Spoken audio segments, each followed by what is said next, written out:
అంటే భయం, ఒక నూతన కార్యం చేయాలంటే భయం, ఒక కొత్త స్థలానికి వెళ్ళాలంటే భయం, ఒక కొత్తగా ఏదైనా ప్రారంభించాలంటే భయం, ముందుకు సాగలేకపోతానికి ఆటంకాలకి కారణం ఏంటంటే భయము. దేవుడు మనకి పిరిగి తన ఆత్మ ఇవ్వలేదు, కానీ శక్తియు ప్రేమయు ఇంద్రియ నిగ్రహం అనే పరిశుద్ధాత్మని, దేవుని ఆత్మను మనకు అనుగ్రహించాడు. రోజులో కనీసం 6 గంటల సేపు నీ జీవితంలో ఏది నూతన కార్యం చేస్తానికి లేదా, నూతనంగా నేర్చుకుంటానికి లేదా, దేవుని సన్నిధిలో ప్రార్థన చేస్తానికి లేదా, 10 నిమిషాలు వాక్యం చదువుతానికి కూడా సమయం లేదా? ఎక్కడ పోతుంది సమయం అంతా? వాళ్ళతో సమయం గడుపుతున్నారా? లేదు. దేవుని సన్నిధిలో సమయం గడుపుతున్నారా? లేదు. ప్రార్థన చేసుకుంటున్నారా? లేదు. ఆలయానికి వస్తున్నారా? లేదు. అందుకే వారి చుట్టూ ఉన్న మనుషులండి, దే హ్యావ్ టాక్సిక్ రిలేషన్షిప్స్. చేతైన వారంట. నీ చుట్టూ ఉన్న వారు ఎలాంటి వారో ఒకసారి పరీక్షించుకోండి. నీ చుట్టూ ఉన్నవారు ఎప్పుడు చూసినా నీకు నెగిటివే మాట్లాడుతూ ఉన్నారా?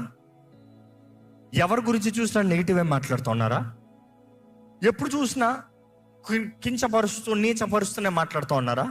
Be very careful. అలాంటి వారి దగ్గర నుంచి దూరంగా పో, లేకపోతే నువ్వు పాడైపోతావు. చెడ్డ దుష్ట సహవాసము మంచి నడవడికని చెడుపుతుందన్న మాట మనకు తెలుసు. దేవుడు అక్కడ తెలియజేయబడుతుంది, జ్ఞానులతో నువ్వు వెళ్తే జ్ఞానుడిగా ఉంటావంట, మూర్ఖులతో వెళ్తే మూర్ఖుడుగా ఉంటావంట. దేవుడు అక్కడ తెలియజేస్తుంది, లోకంతో స్నేహము దేవునితో వైరం అని. సరే, నీ గురించి ఇంకోటి ద్వారా చెడ్డగా మాట్లాడతాడు, ఇది అందరికి తెలిసింది. జీవితంలో ఎంతో మంది ముందుకు సాగలేరు. కారణం ఏంటంటే you are so concerned about every other people, not you have the wrong relationships around you. నిన్ను ముందుకెళ్ళడం ఒక, నిన్ను పట్టి నిన్ను కట్టి నిన్ను ముందుకు సాగడం అక్కడ బంధించి పెడతానికి. What is sacrificial, what is productive? నీ దేహాన్ని నువ్వు పాడు చేస్తూ దేవుడి కార్యాలు జరిగించాలంటే అయ్యే పని కాదు. దేవుని నమ్మి వారు తెగించారు. తెగింపు లేనిది జీవితం లేదు.